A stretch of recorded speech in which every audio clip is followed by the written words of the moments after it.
Schenkel, and I started into business in 1993. I was a 22-year-old kid, and I had grown up in a family of entrepreneurs. I had always worked in the landscaping construction business. The first summer that I started, I had bought a crane truck, and I started doing landscaping projects. I started to do a lot of natural stone. I was picking up stone boulders and take it to job sites for landscapers and for homeowners and installation.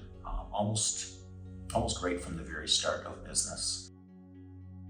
It was in 1996 where I had an opportunity to buy almost a new truck off of somebody that I had an ongoing relationship with. It was another landscaping company that offered me the sale of their truck, and then I in turn would take them on as a customer and service them in their needs. And that was actually a first break that I had. It established a level of credibility. But people started to see what we were able to offer them. They saw this opportunity where we were able to go to quarries, pick up stone and deliver them to site and install some of them. The work started to flow soon after that.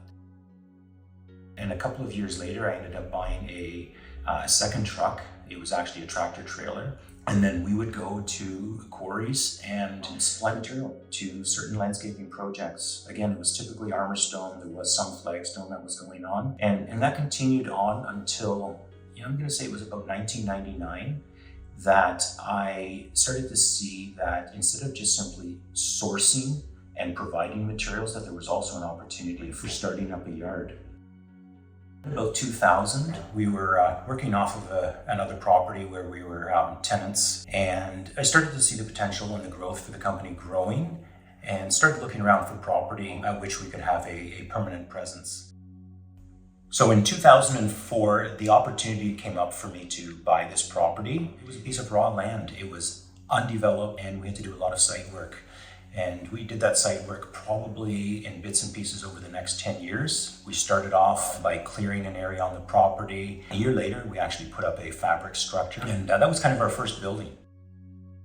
So when Select Stone was started, I was already in the stone business. That was under the original company that I started, which was Conterra Landscapes. And eventually that company was merged into Select Stone. We actually amalgamated that into the company and then operated everything under the banner of Select Stone. It was kind of an expansion or just growing of something that we already have. And that was a natural transition then to say, what would happen if we bought this saw and if we started cutting stone?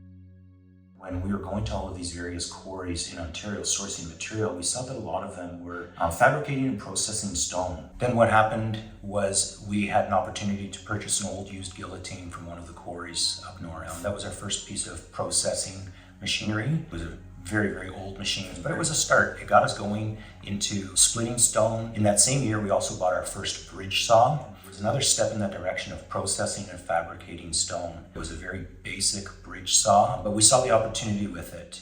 In 2006, we purchased our first large bridge saw, and that was a brand new saw. It had a 64-inch blade on it. It was significant for us to do that. We had just put up a new building the year before, and we were able to incorporate that saw into the building and just begin cutting and processing stone.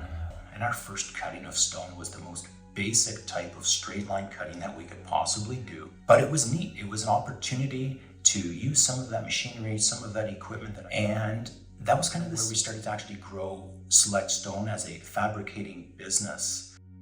So in 2006, I was landscaping for a local landscape company, coming into Select Stone, buying material, and they had an opening in the yard. I reached out to Tony at that time, and I was hired in the spring of 2006. So in 2008, we looked at the possibility of purchasing a saw to start fabricating some of the material that we couldn't keep in stock. So I started mixing my time between working in the yard, working in production, operating the saw. As that became busier and busier, my role became a full-time production manager. The first opportunity that we found was to start fabricating our own steps. So that was kind of the product line that launched us into fabrication. So over the next couple of years, that's kind of what we focused on. We put up another building. We started cutting more stock products. We started bringing in Indiana products. Started cutting Indiana limestone, coping, treads, pillar caps.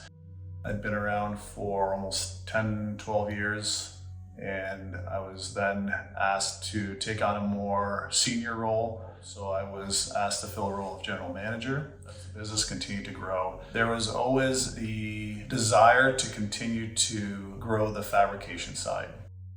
We started to see that there was further opportunity, and we started working on plans to build a more serious production facility. And we began on that in 2020, and then in the summer of 2021, we started to use that building. And that new building then incorporates a lot of new saws that we had purchased at that time. It's basically taken us to a different level. There's a lot more sophistication in the machinery that we have. It's all computerized CNC machinery that is programmable. So it's completely moved us into a market of more value-added material. We are processing more material. We certainly still sell a lot of armor stone. We sell a lot of unprocessed finished material, but we are also processing and making a lot more detailed dimensional stone for the landscape and for the building industry. We were fortunate to be able to hire people that had been doing some of this work for many years. We were able to bring them on right as the new shop was being launched. With the new shop and the expertise, we hope to continue to provide solutions for custom home builders, landscapers who need specialty stone cut. At the same time, not losing sight of the foundation of where this business was also built on, and that was with primarily the landscape side of things. So it's really important to us that we also continue to serve the local landscape companies, the local masonry companies. These are companies, a lot of them have been alongside Sluxstones from day one, and we would not be here without them. So as much as we want to continue to grow the business, we want to also make sure that we are able to support the companies that have helped us along the way.